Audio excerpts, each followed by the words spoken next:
This is the third in a series of resources that consider supply and demand. Part 1 looks at the law of demand, defining the law and providing the context from which we derive the law. Part 2 of the series considers the law of supply, providing the same analysis as in Part 1. Part 3 combines the laws of supply and demand to find the point of equilibrium and considers what happens if either quantity supplied or demanded change. Part 4 of the series looks at price floors and ceilings, which are government-imposed constraints placed on the prices at which goods may be sold. Part 5 inspects those factors in the marketplace which may change the overall demand for a particular good. Part 6 considers what can change the overall supply of a good. The final resource in the series inspects the interplay of changes in demand and supply and determines what would be the overall effect on the equilibrium price and quantities supplied. In the previous resources, we developed the laws of supply and demand. We also considered the curves that demonstrate those laws. Demand, which considers the viewpoint of the consumer, is negatively sloped. As price increases, the quantity demanded decreases. Supply comes from the viewpoint of the producer and is positively sloped. As price increases, the quantity supplied increases. So how do the market forces decide a selling point for goods, which in turn determines the quantity available? Ideally, we look for the market to be in equilibrium.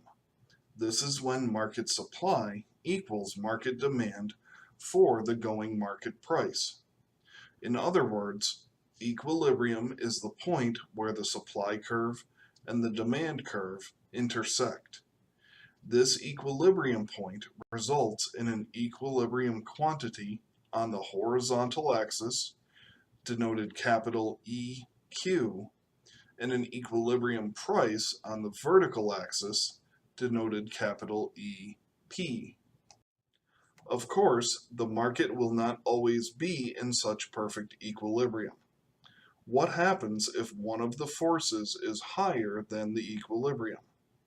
Suppose that demand is high due to a shortage of a good, where the quantity demanded is higher than the equilibrium quantity at that price point. For example, think about the release of a new iPhone. When first released, demand is high and consumers are willing to pay more for the good.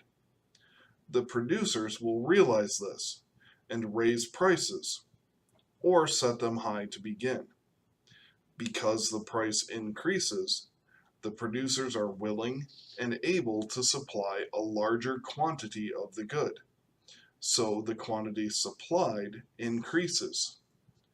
But once supply increases, this lowers the demand per object, so the price will slowly be forced lower.